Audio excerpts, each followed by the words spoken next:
I now call to order the City of Cottonwood Planning and Zoning Commission regular meeting, Monday, October 20th, 2025, at 6:01 p.m. Roll call, please. Commissioner Kennedy? Present. Commissioner Camillo? Present. Commissioner Hellman? Here. Commissioner Rothrock? Here. Chairwoman Maston? Present. Thank you very much. You're welcome. Our first order of business is to approve the minutes for the meeting held Monday, September 15, 2025. Do any of the commissioners have any corrections or additions to the minutes from September? I have one.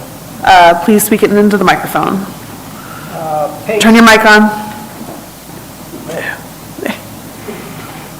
just talk. Page 6, Mulcare needs an E at the end of the name. Are there any other corrections or additions? All right, I am not seeing any further corrections or additions. I move to approve the September 15, 2025 minutes with the correction from Commissioner Rothrock. Do I have a second?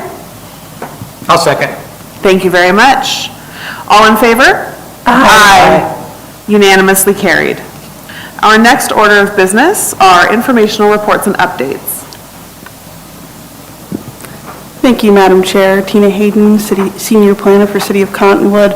Just a couple of reports. We have the Q3 project report provided to you there. I'll work with staff to get that posted online for the public to see as well. Next item, our Community Development Director, Scott A.R.S. He is no longer working with the city. I will continue to be your staff liaison. Just reach out if you have any questions for me. We do have one open seat on the Planning and Zoning Commission. We will also be bringing back the vice chair election to the November meeting.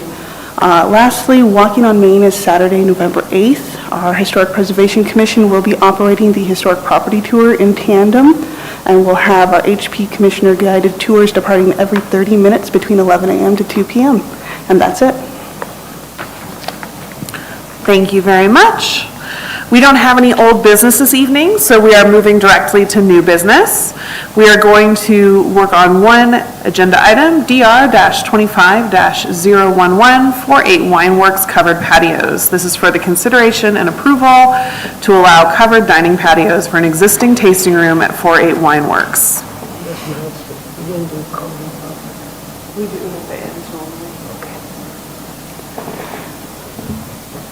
Thank you, Madam Chair. Presenting on the design review item for 48 Wineworks outdoor patios. Our request is consideration of approval for the proposed covered outdoor patios for an existing building. We ask that you consider the staff report with the recommended stipulations and the applicant's submittal.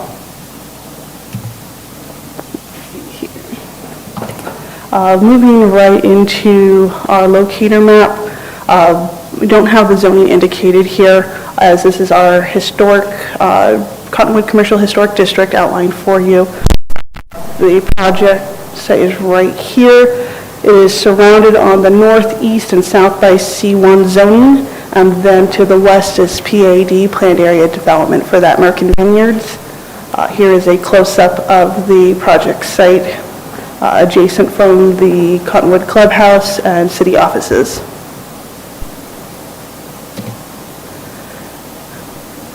The project is in the C1 Light Commercial Zoning District. It is about 7,400 square feet for the whole lot, located within our Commercial Historic District. We did take this to our Historic Preservation Commission on September 24th. They did issue a certificate of appropriateness for the proposed work. There is no additional required parking due to its location within the historic district. However, regarding the parking, there are 7 existing parking stalls that overlap onto the adjacent city-owned parcel to the north. Since it's in the historic district, those parking spaces cannot be eliminated. The applicant is just proposing to shift those parking stalls further north. There is an amended easement that is being worked on and it is subject to council approval. This commission design review approval tonight is contingent on city council approval of the amended easement. So when we take this to council, they are not approving the site plan, they're just going through the motions to amend that easement area for the parking adjustment. Here we have our colored elevations and materials. We are looking at the east elevation, so this is viewed as from Main Street here. You can see the extension of the front patio here. There will be a retaining wall where it's built on top of the overall building height. Regarding historic preservation, we did want to keep the scale lower, so the elevation of the proposed work will be diminutive compared to the historic landmark building. And you can see from the north elevation here, it does rise in the back. You can see the new work here does not exceed the height of the main building.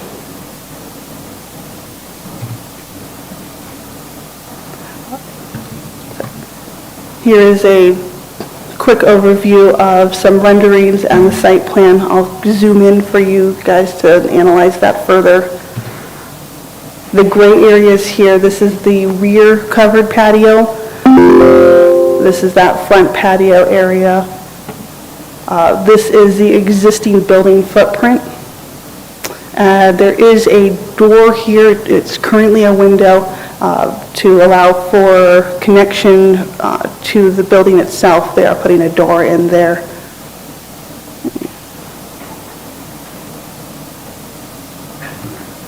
And here's a zoomed in version of those renderings for you. Again, this is the rear patio. This is the view from Main. This is the view from the parking lot to the north here. These are our existing site views. Here we're viewing from from Main Street, from the north parcel. And then another zoomed out view of that north elevation. And then looking at adjacent businesses, we've got a restaurant here to the south, city offices to the north, more city offices to the east, including the clubhouse as well. And then to the west, we've got American Vineyards, that PAD zoning.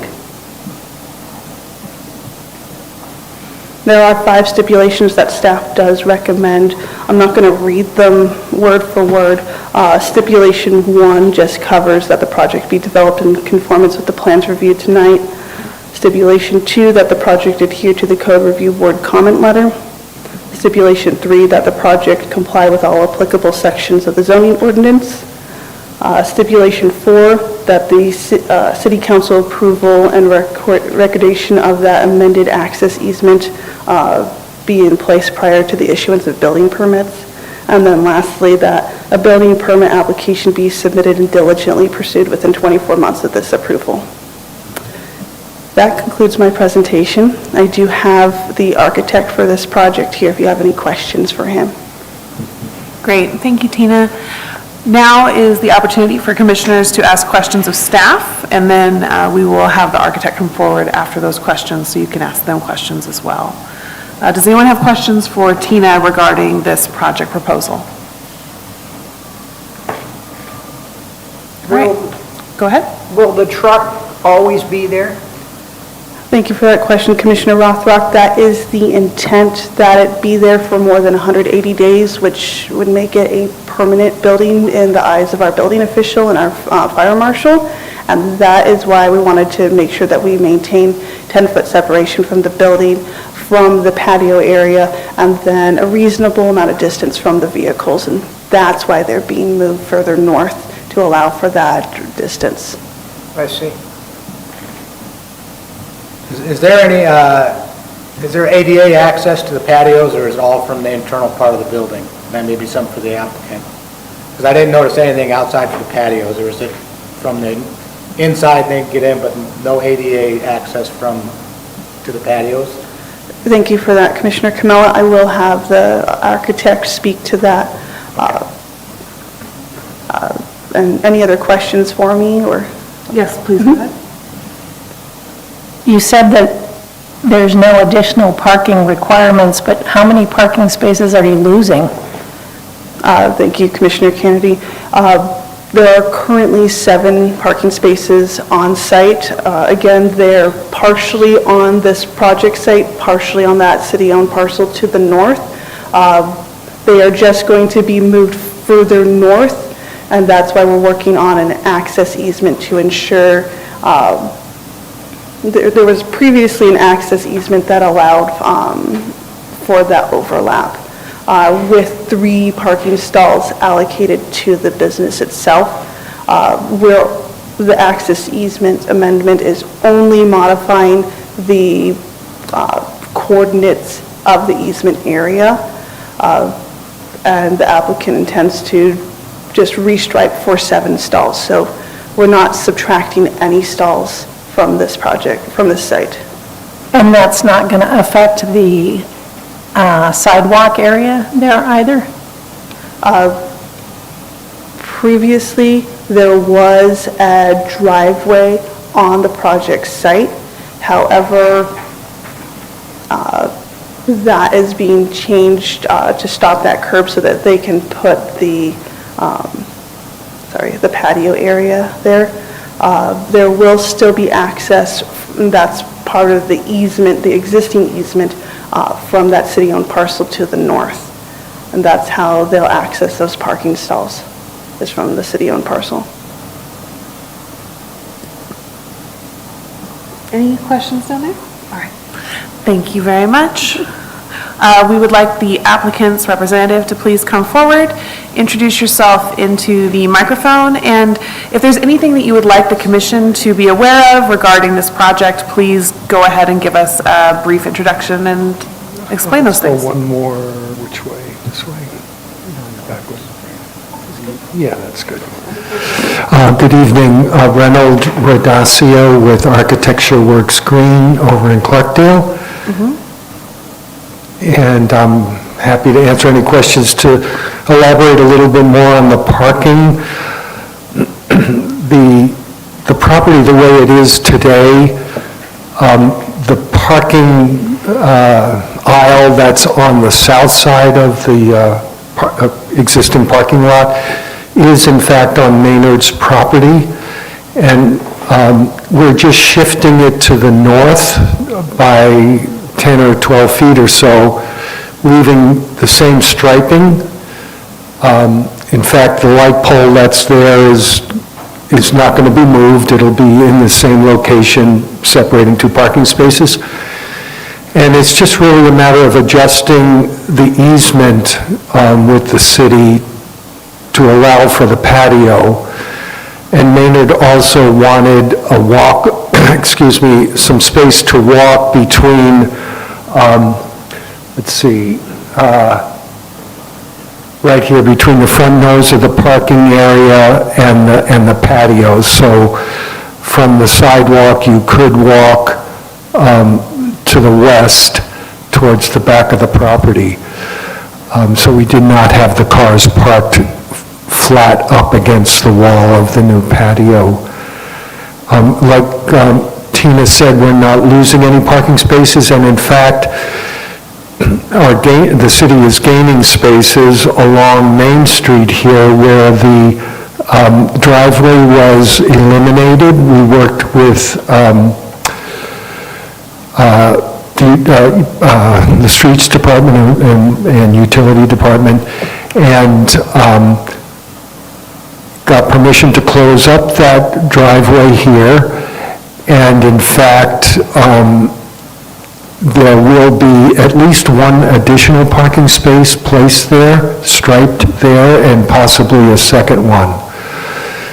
And that's really up to the city of Cottonwood if there's going to be 1 or 2 additional spaces on the street.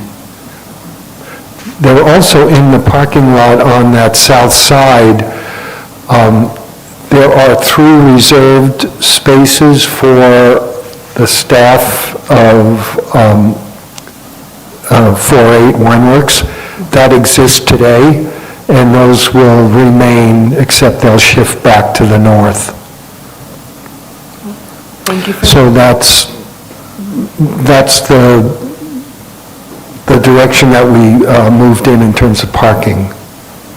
Can you speak to the commissioner's question regarding ADA access of the patios? Yes. So on the front patio, the rear part of it will allow for ADA access. It's meaning the west entrance to the patio allows for ADA access from where the food truck would be parked. Also, from inside the existing tasting room, you can come out what will be the new door, which is,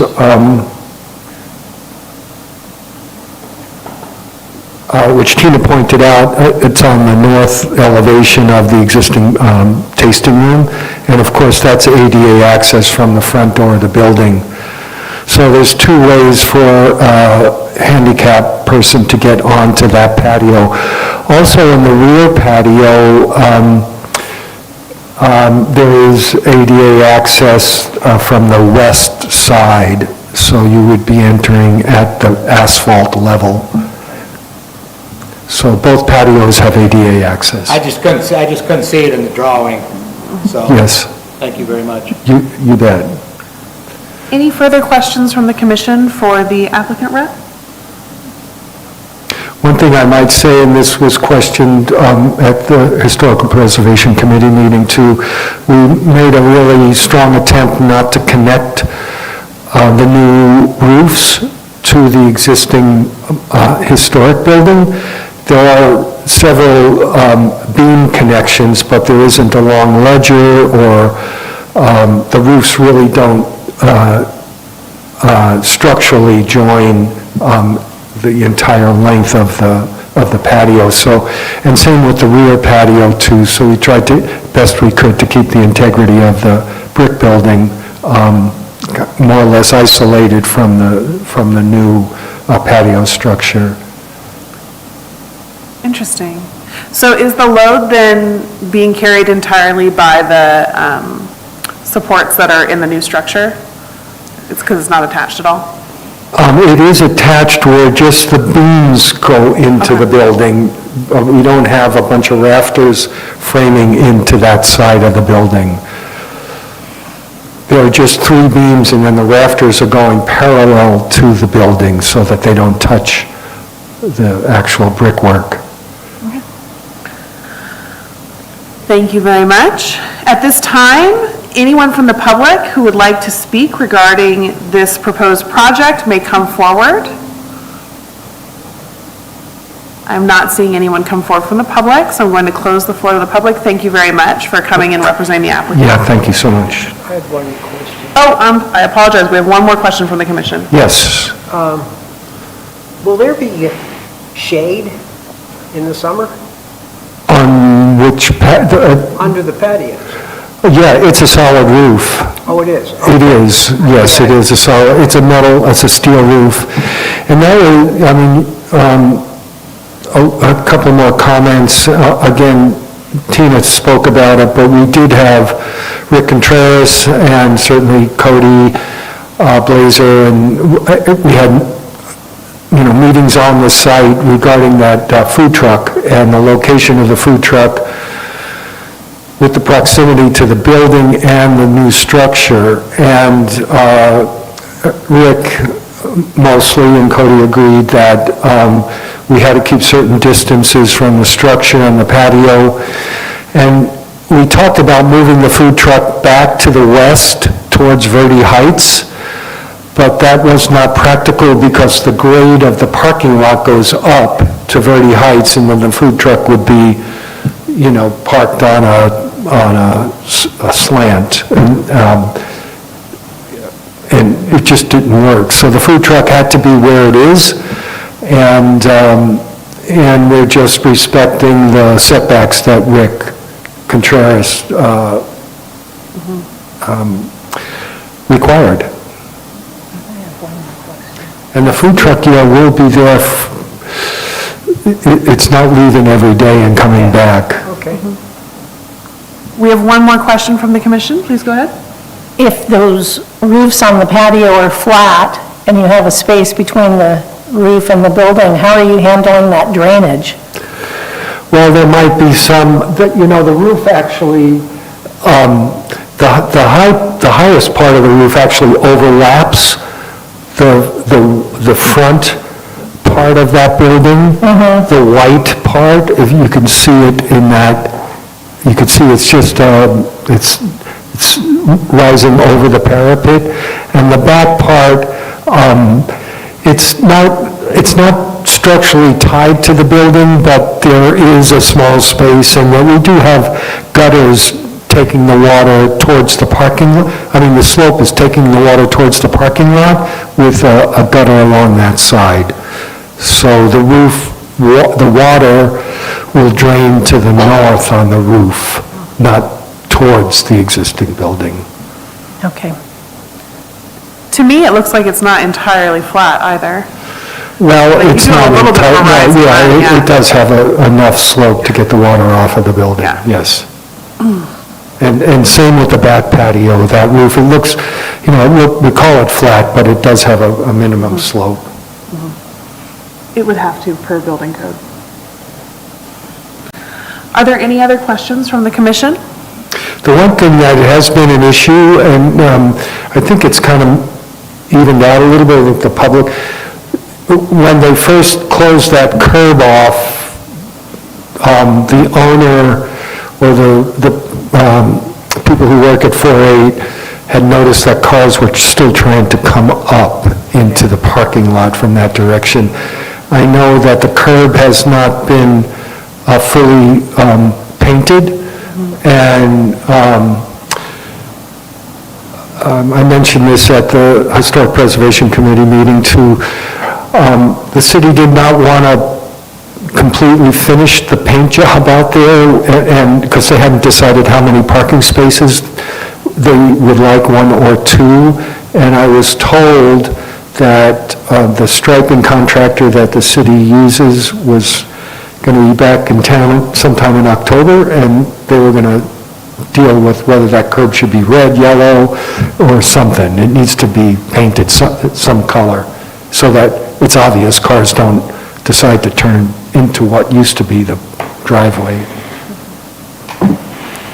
Thank you for adding that. All right, thank you very much. We'll call you back up if we need you for anything. So at this time, the commission can discuss any final thoughts regarding this project. We will start with Commissioner Kennedy. Kennedy? Am I? What? Camilla. Camella, I'm so sorry. That's all right. Camella. I don't have anything to add, and thank you, sir, for your explanations on some things, so, looks pretty good, so, nice. I know what I did. I mixed up Camella and Kennedy. I'm sorry. We do have both. Been called worse. Yeah.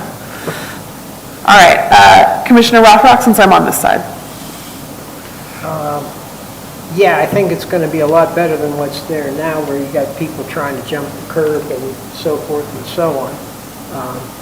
Nice that the historic bank is going to still be intact. It's kind of a shame not to be able to point out where the drive-through window was, but we can live without that. All right. Now, Kennedy, please. I don't have any further questions. And Commissioner Hellman. I just wanted to say that I think it looks really great. I love seeing these kinds of things coming to Old Town, so thank you. Yes, for my money, I think that this is a good project. I think that it's great that you're respecting the envelope of that historic building. And I appreciate that we are not losing any parking, because then there would be many more people at this meeting. All right, so with that said, I move to approve DR-25-011's application for covered patios, subject to the stipulations indicated in the staff report. Do I have a second? I second. Thank you very much. All those in favor? Aye. Unanimously carried. Congratulations. All right, now we have the call to the public. We have had one submission request to speak. Would Michael Bucks please come forward and speak regarding House Bill 2447? You have 3 minutes on the record. Thank you. Council members, my name is Michael Bucks, and I'm a lifelong Arizonan and homeowner here in Cottonwood. I came tonight because I believe deeply in what makes this country strong. The idea that ordinary citizens such as myself have a voice in how our land and neighborhoods are governed. House Bill 2447, which limits public oversight of local survey and mapping changes, moves us in the wrong direction. It weakens transparency, and it opens the door for boundary and easement adjustments to happen quietly, without the light of public review. This isn't just a bad process, it's bad for property rights, and for the trust in government, and for the legacy we leave our children. Every American, from the smallest homeowner to the largest developer, deserves to know that their rights cannot be redrawn on a map in a closed office. Our state was built on open hearings, honest records, and citizens who show up to defend themselves and to defend fairness.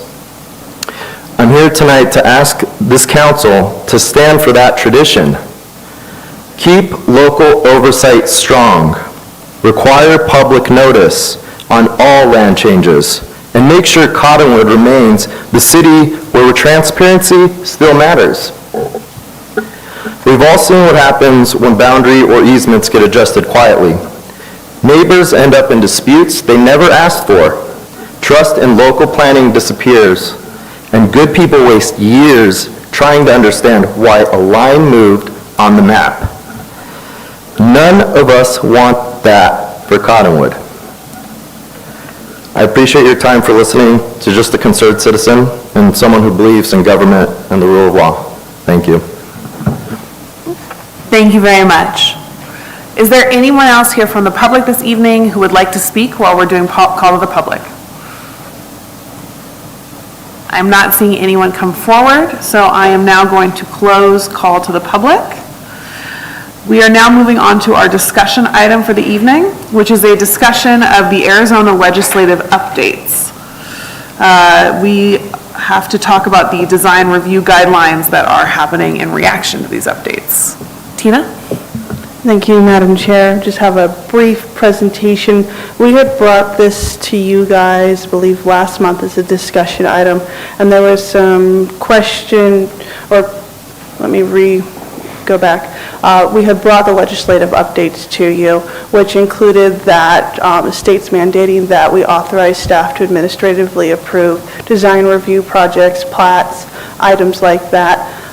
The commission as a whole agreed that we should create objective standards, design guideline standards. The question was, what do those standards look like for Cottonwood? And so staff went back a couple years to see what items the commission has approved based on provisions within the zoning ordinance, and then also what items the commission has stipulated. So this is a list of items that were brought to the commission per zoning ordinance provisions that you approved.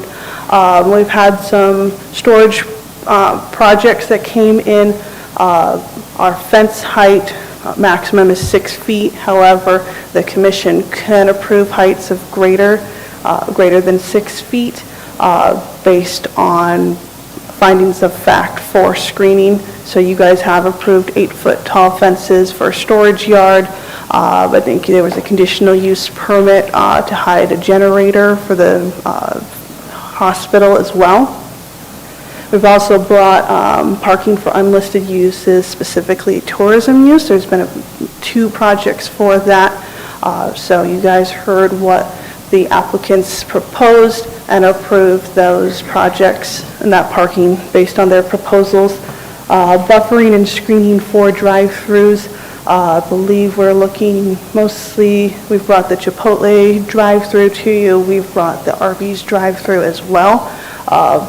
Just looking at adding more screening along lot lines, and then also along that street frontage to prevent, at nighttime, that vehicle headlight glare into traffic. We've also buffering screening between similar uses in zoning districts. This is in the zoning ordinance, it says that we may require, so planning staff has the opportunity to indicate that buffering is required, and then the Planning and Zoning Commission also has the opportunity to indicate that requirement. And then we've brought some conditional use permits for an increase in sign quantity with up to 4 additional signs and square footage with up to 70 additional square feet above the 200 maximum we have. And then this next slide covers additional stipulations that the commission has put on projects. A couple of projects such as the Arby's and the recent Circle K, you guys stipulated 3 to 4 foot tall screening walls along street frontages. We've also included pedestrian safety in parking lots, crosswalks with contrasting materials and navigational signage. Vegetation to be used for screening of staircases visible from our right-of-way. And then circulation, which includes bollards, reduced parking to allow for large vehicle turning. So these are just some items that you guys have, done those additional stipulations. In our zoning ordinance, section 304E, we do have design review criteria, just listing all the items that are indicated there. I did star these items. They say that they're criteria, but they say architectural embellishments that are subject to the standards indicated in section 404.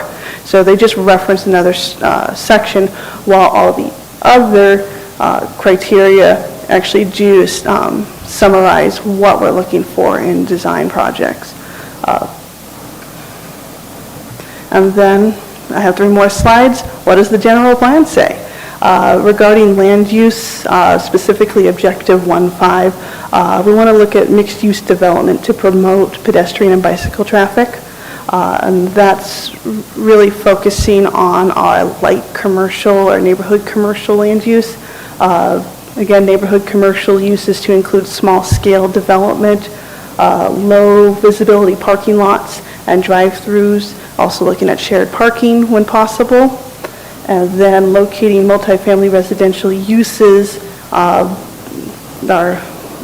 medium-density residential and high-density residential designations adjacent to that neighborhood commercial designation, and again, focusing on bike, transit, and pedestrian facilities. Now we're looking at 6 corridors. How do our corridors look as far as design our street frontages for our projects here? We've got objective 6.1 covering highway corridors. We want to prioritize shared driveways and incorporate parking in the front with building setback. These are our large box stores like Walmart, large chain restaurants. When we're looking at the highway corridors, that's typically our C2 zoning. Objective 6.2 for street corridors. This is prioritizing access over mobility. We want parking pushed to the rear, pedestrian prioritization, and provide a comfortable and interesting experience, and that is quoted from our general plan. Objective 6.3 regarding hybrid corridors. We want to prioritize improved safety where increased access points and high-speed corridors intersect. Collector corridors, those standards are going to be very similar to what we have here in Objective 6.2, prioritizing access over speed and mobility. Objective 6.5, corridor aesthetics. We do want to have those landscape yards on the property frontages. We also want to pay attention to signage, that it's functional, doesn't create visual clutter or driver visibility hazards. And then the last slide I have on what the general plan says focuses on 9, environmental planning. So we do want to look at our riparian buffers and retain open space and wildlife corridors. We do want to require stormwater detention so that it prevents first flush pollution into the river. Objective 9.3 here, we want to develop standards that address appropriate levels of development while preserving our key natural resources, both the look and how they operate as far as water flow. Objective 9.4, trees, we want to reduce ambient temperatures and enhance community aesthetics. And then objective 9.7, mitigate light pollution while allowing sufficient illumination. I apologize for that typo, for safety. That ends the presentation. Ready for any questions? This is a discussion item, so we want to hear what you guys have to say. We anticipate bringing a proposed text amendment to the commission in November, ideally December if we have to. Also working with the city manager to possibly get a work session with council to also get their input on the design guideline update. So commissioners, this is a discussion item. Do turn on your mic so that that can be caught for the record, but go ahead and ask questions freely, share your thoughts freely. It's really important and a big part of our role to talk about these things and get them some transparency before they're turned into amendments.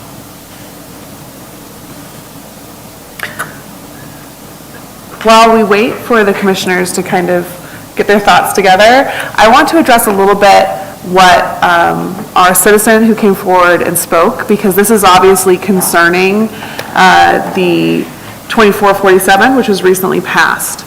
So I want to clarify that as a municipal body, the city of Cottonwood cannot fly in the face of the Arizona State Legislature. We must react appropriately to the legislative changes. That is part of why we are taking care to proactively make text amendments so that there is clarity for developers, for homeowners, for the people who live and work in the city. If they want to make changes to their property or create something new, it's very clear and straightforward and fair what happens, and we are not sending plans back behind closed doors with no transparency. It is through the law that we create transparency. You look like you have something to say? Well, it's not really, I had a question about the,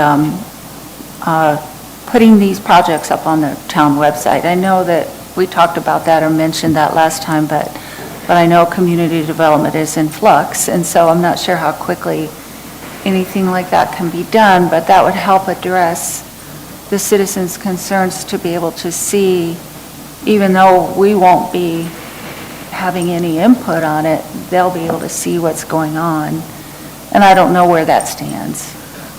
Thank you for that, Commissioner Hellman. I have worked with our marketing specialist and information specialist. She has made some changes on the community development webpage to show administrative projects and then also ordinance updates. And so we are working on implementing those changes.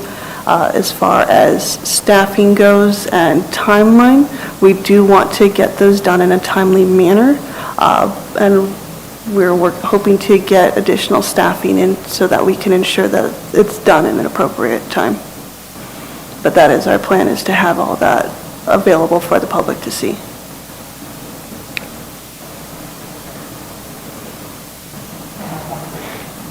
Go ahead. For discussion items, you don't have to get permission to speak. On the water retention, can you put that back up again and explain that a little more in detail? There, it was just there.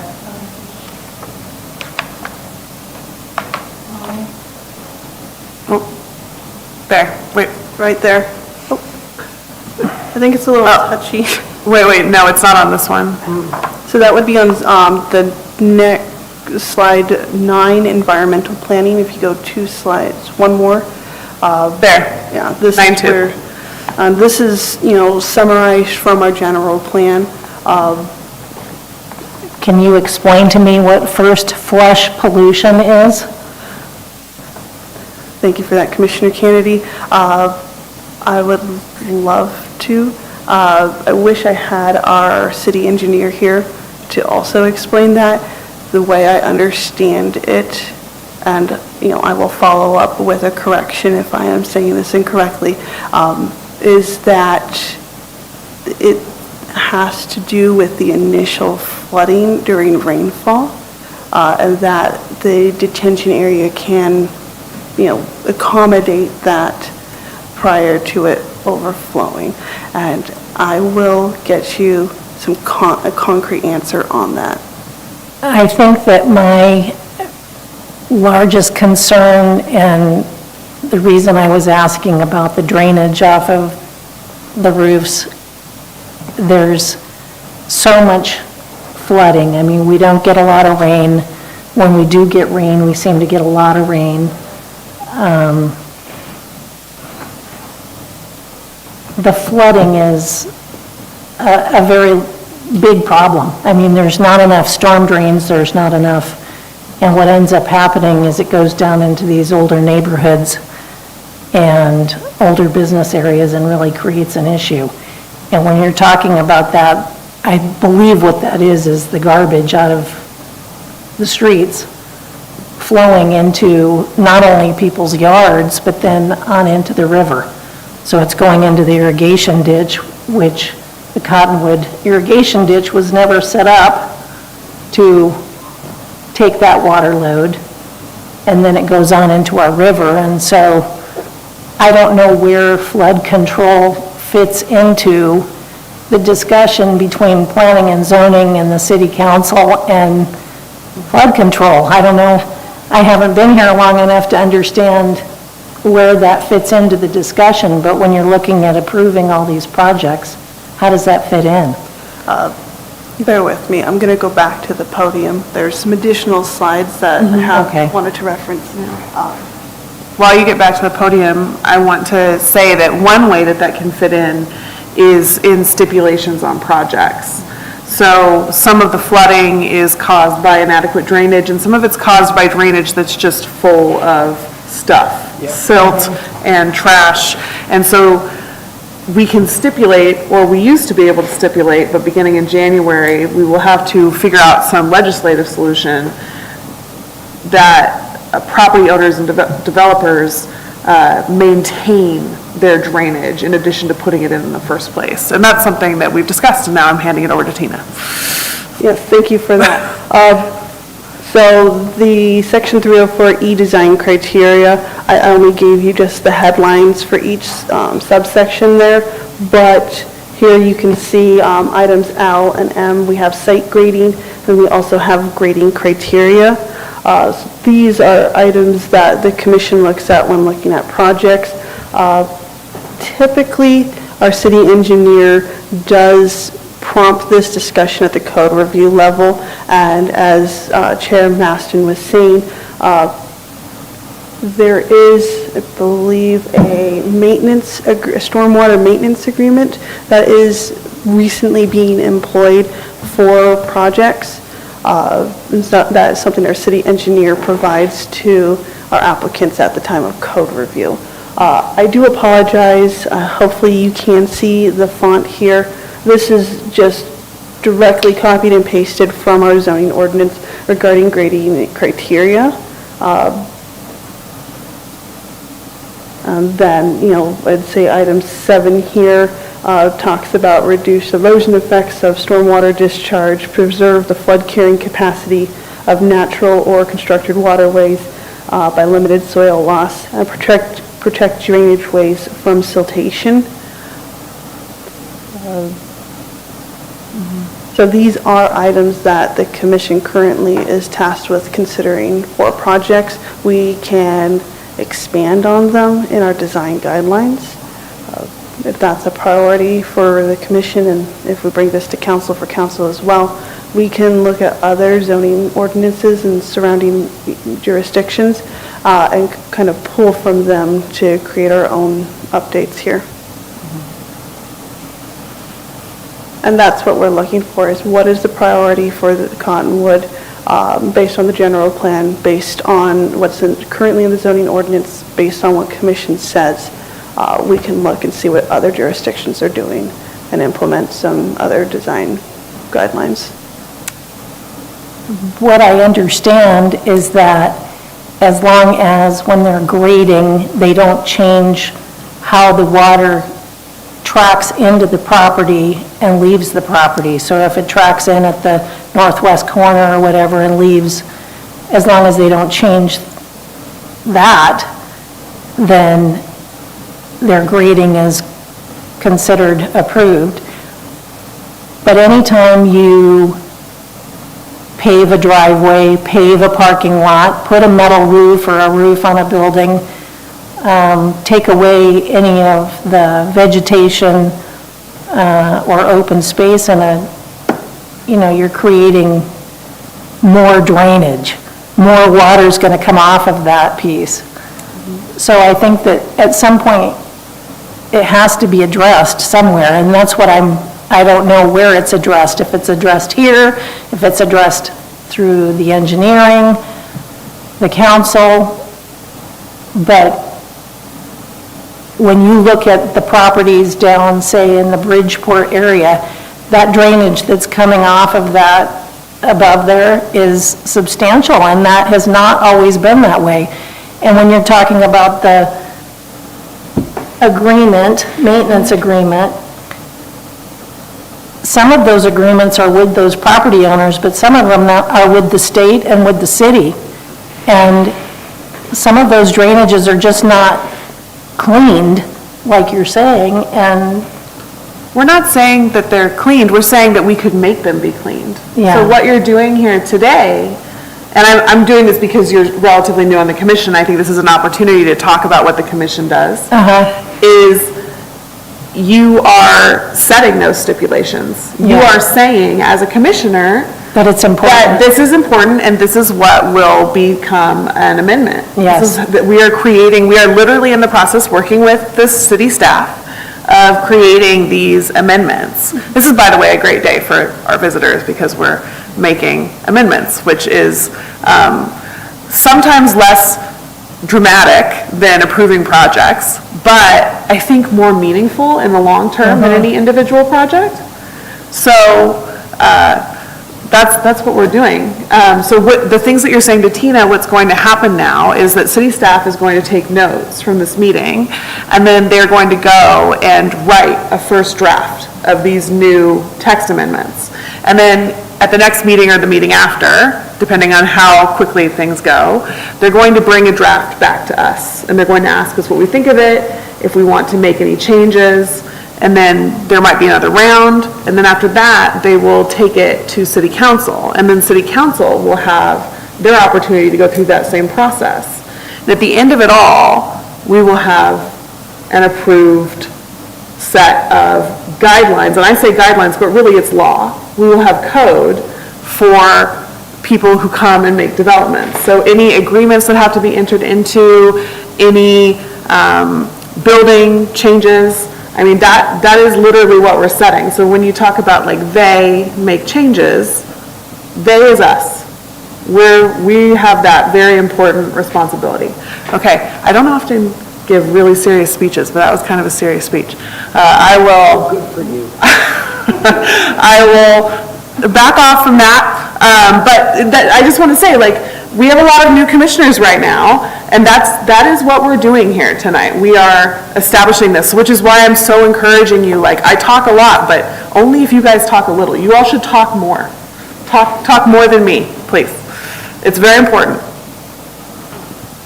So I have a question.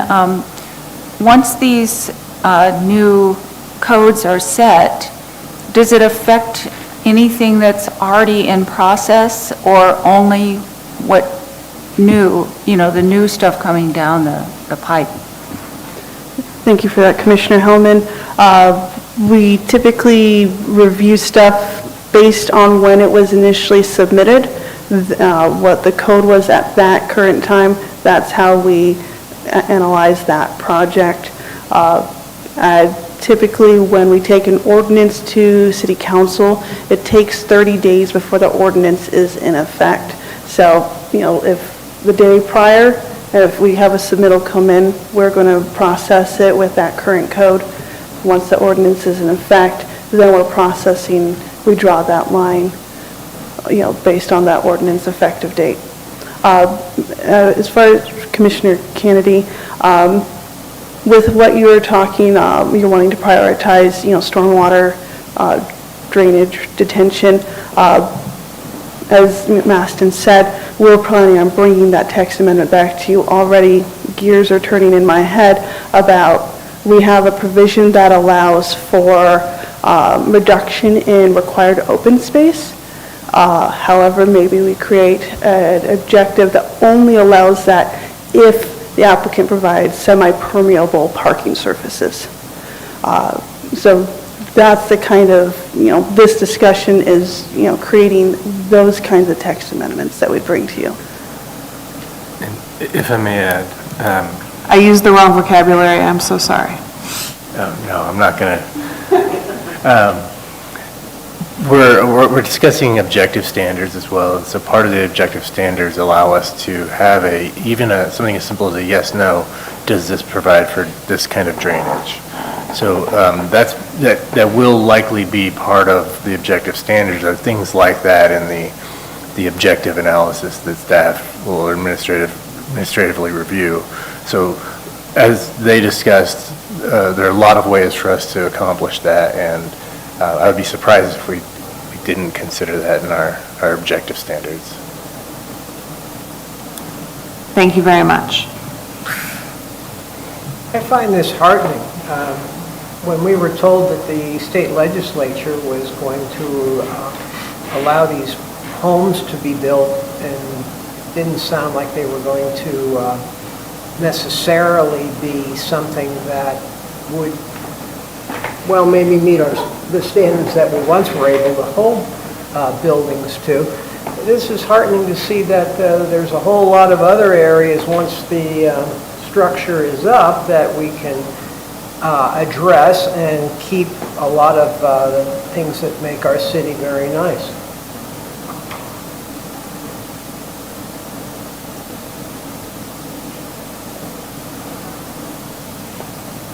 Any further comments? I just have a question about how quickly we could get the draft so that we can have time to review it thoroughly before we meet next time. I mean, I know it's hard, but I would just ask if we could possibly get it a little, sooner than I've seen in the past. Thank you. Thank you for that. I second that.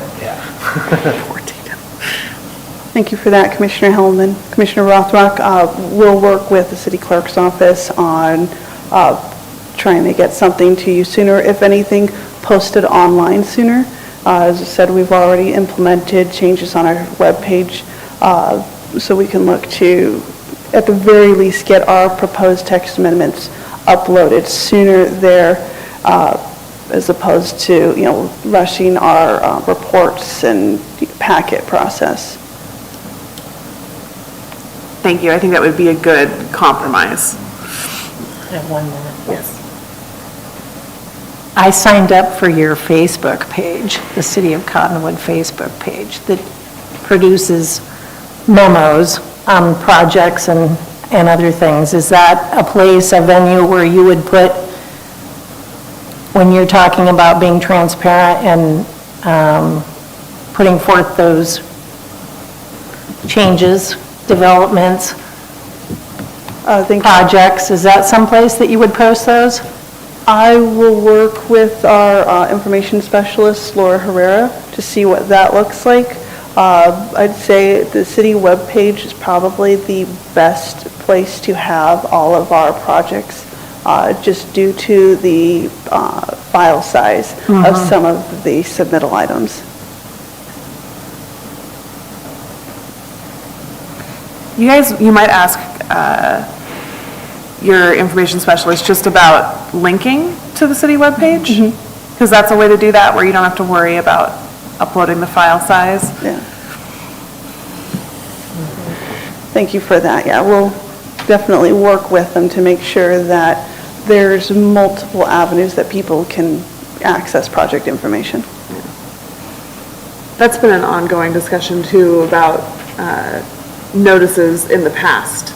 Because the city actually is quite transparent. It's just, it has a relatively smaller megaphone than maybe would catch every single person in the community. People have to know where to look. And so it's come up before. I think that it's difficult for a lot of people in the public because they don't understand that when something actually comes on the agenda, it's pretty much already gone through the whole design and it's ready for a vote. So, you know, someone comes to the call to the public, for instance, and they think that they're going to change something on the agenda, and that's just not the case, right? It's pretty much already a done deal. Yes, it's going to be voted on, but all of the prior discussion and everything has already been had, and you know, everyone's already read through all of the information. So the average person in the public that doesn't come to one of these meetings every month doesn't understand that, and I think that's difficult. So I think that like the Facebook concept is just another little blurb, a memo, if you will, that says this is what we're working on, and they see that, and maybe then they have a little more discussion about it. Yes, thank you for that, Commissioner Kennedy. I'd also like to say that, you know, with the recent state legislature, staff is working on creating a kind of a spreadsheet of all the criteria. As Mike Goodman said, I think we're going to go with either yes, no, meets, does not meet kind of process when looking at and evaluating everything, but the goal is to create a scoring rubric of sorts that shows staff's analysis of the project and that we're seeing it meets code, it does not meet code. That's our basis for approving or denying a project. And we would want to have those posted on the website with the project when an approval or a denial goes through, is that rubric.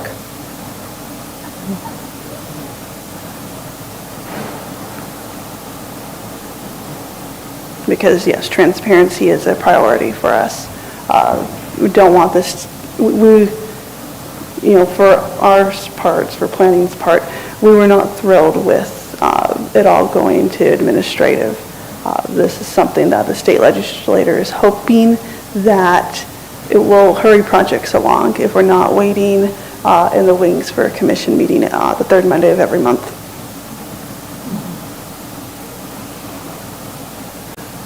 This is always sort of the challenge of reacting to state changes because the state is legislating for the entire state and they're not thinking about the relatively small municipality of Cottonwood where we tend actually to move quite quickly. I know not every developer thinks that, but we do. And in general, the commission vets developments very fairly, and the vast majority that come forward who've gone through the process are approved because they have gone through the process, and a lot of the issues have been caught early. I mean, it would be great if the public had a better understanding of that process, because I do agree that there is a sense that there's a lack of transparency among some members of the public, and that comes from a couple things. One, you know, people have lives and jobs and they don't have the time to watch all of these meetings and read all of the documentation that's online, but there are things that we can do to mitigate it, and I know that the city staff work really hard to do that, and I think it would be in everyone's best interest if the public fully appreciated everything that staff does.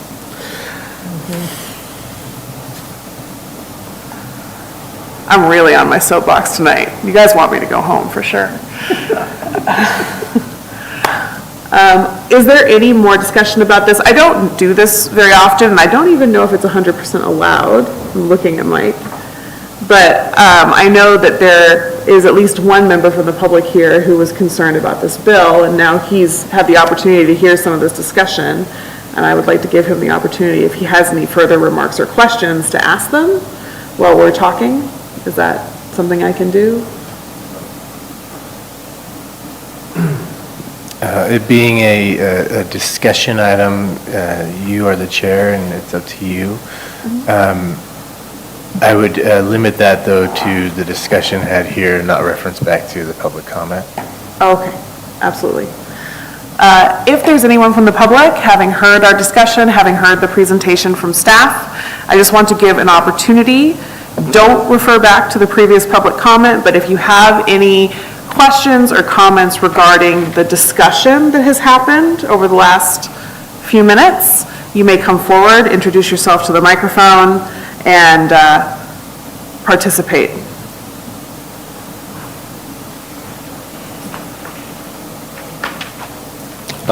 Thank you, council members, again. I really enjoy that the discussion on this matter is of value to everyone in this room. I especially like the questions that you have brought up, and I'm sorry I cannot see your name, but the transparency portion, I think, is a huge deal.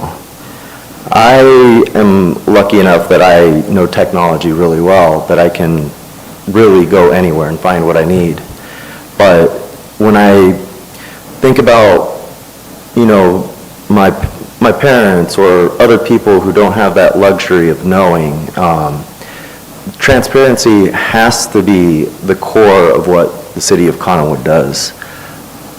You know, my dad was a doctor of chiropractic medicine for 21 years, and he's not going to be able to know all this stuff. He's going to be focusing on the people's health and those that are trying to do good for the wider community.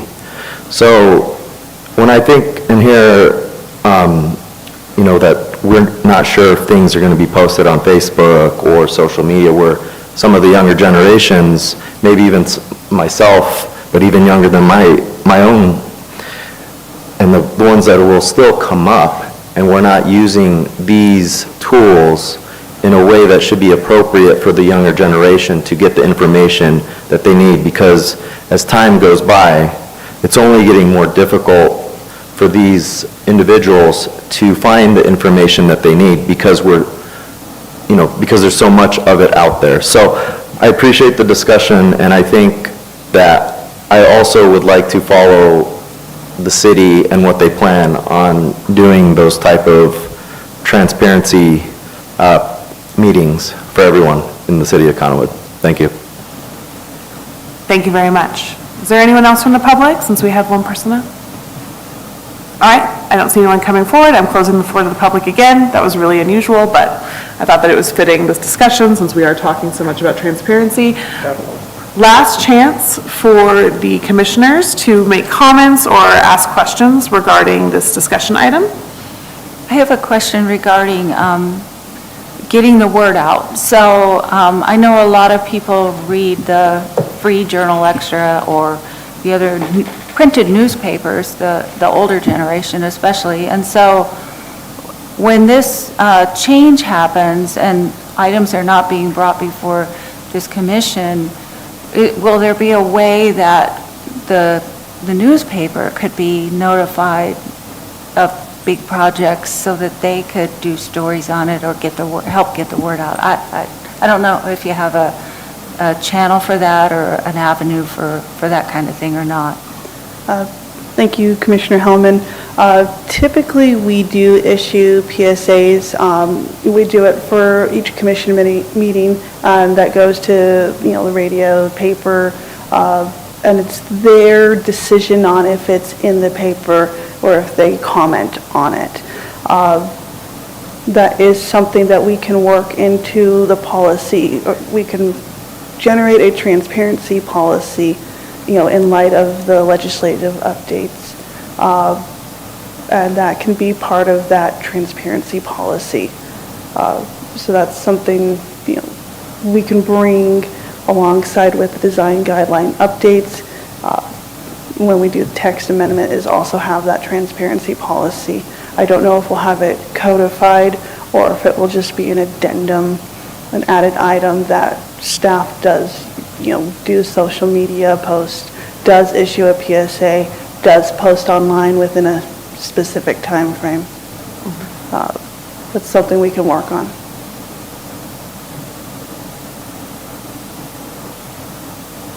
All right, I'm not seeing any further discussion, but interrupt me if there is. I'm going really slow. Okay.